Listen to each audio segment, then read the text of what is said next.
Hier soir, je lui ai demandé un autographe, et lui, en badinant, il m'a écrit des vers de méritons exprès pour faire rire tout le monde.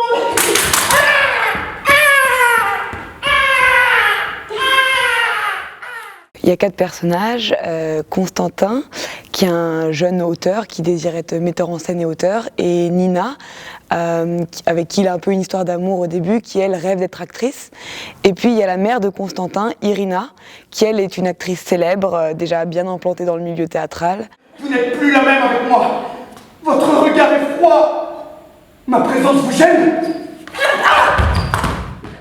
Et puis elle a un amant, qui est Boris Trigorine, qui est un écrivain à succès. Et en fait, Nina est complètement attirée par Boris, l'écrivain célèbre, et il y a une sorte de petite romance qui naît entre eux deux, et qui rend Constantin extrêmement jaloux. Ah, les femmes ne pardonnent pas le succès. Mais j'ai tout déchiré. Tout, jusqu'au dernier bout de page. Si vous saviez comme je suis malheureux. Déjà, on s'est fait couper un sacré nombre de dates par rapport à ce qu'on était censé faire, et surtout que c'était un projet qui nous tenait à cœur par rapport à tout notre contrat au TDB. C'était le fait de partager notre pièce dans tous les lycées, enfin beaucoup de lycées de la région. Et donc ça, on s'est un peu fait couper l'herbe sous le pied. Donc on se retrouve à reprendre une forme très différente de ce qu'on faisait à la base. Et là, on pense moins au lycée, mais on pense plus juste au fait de réinstaurer de la culture. Alors que pendant 3 mois, on n'a eu que de la culture vidéo ou des choses comme ça, il n'y avait plus de vivant. Donc on s'est dit, essayons comme on peut, avec les conditions qu'on a, de réinstaurer la culture le plus vite possible, quoi. Au niveau des objets, des costumes, c'est plus du tout les mêmes parce qu'on a des conditions de sécurité sanitaires à respecter.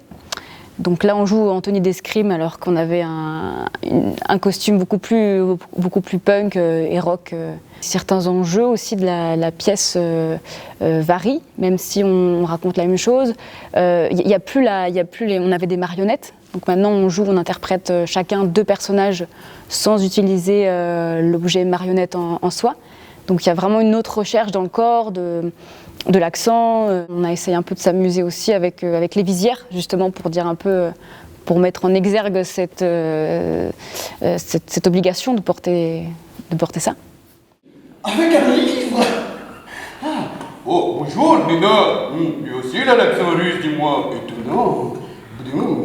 Des mots.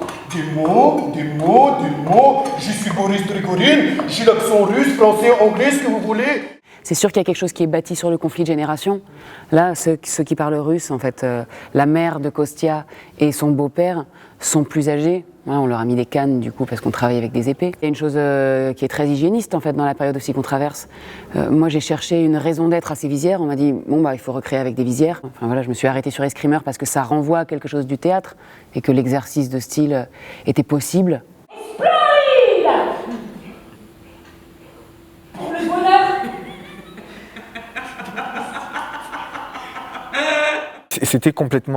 C'est complètement inédit. Enfin, en général, lorsqu'on crée, que ce soit à l'école ou ici au TDB, on le jouait puis ça s'arrêtait. Là, c'était vraiment une pause en plein milieu d'une exploitation qui se promettait très longue et dans différents lieux. Et donc, ça fait bizarre. Il y a des contraintes, il faut savoir jouer avec, mais c'est cool de pouvoir revenir ici, quoi. J'ai eu la bassesse de tuer cette mouette aujourd'hui. Je la mets à vos pieds. Regarde!